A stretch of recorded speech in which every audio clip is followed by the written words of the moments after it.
Cuenya les Cabres.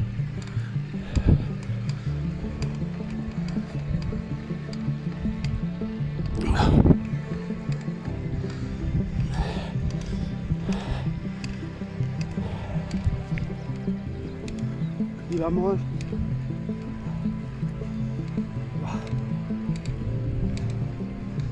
Aquí podéis apreciar la subida.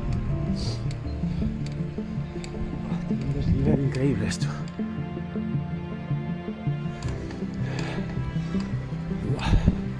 Es que mira, aquí esto debe ser el punto álgido, 24%. Se pone tremendo. Hay que apretar duro. A pesar de ser la bici eléctrica, imposible pasar de esa velocidad.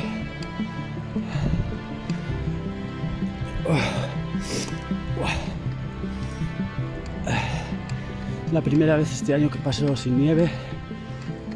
Estuvo cerrado todo el invierno. De hecho, el puerto a día de hoy está cerrado para los coches. Pero bueno, ya no hay nieve ni neveros. ¿Qué tal, Sir?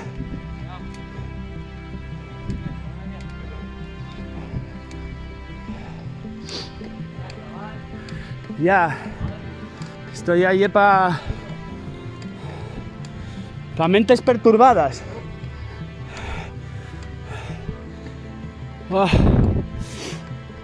Esto es igual hielo más duro este trozo ya, La Virgen. A mí se me para la bici, macho. Hostia, colega.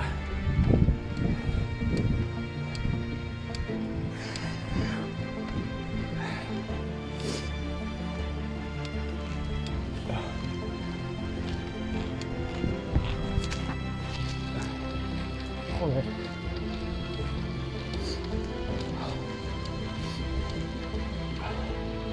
Qué dureza.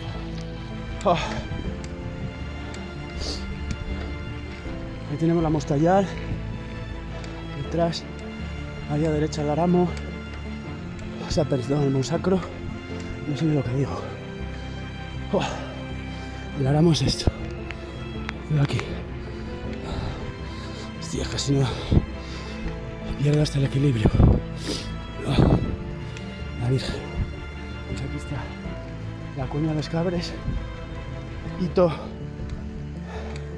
del ciclismo mundial.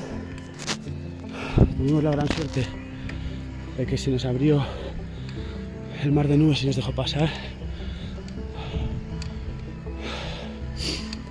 Y nada, chavales, muy recomendable venir a Nagliru, pero si no estás muy fuerte, lo mejor es venir con bicicleta eléctrica, por si no te vas a morir.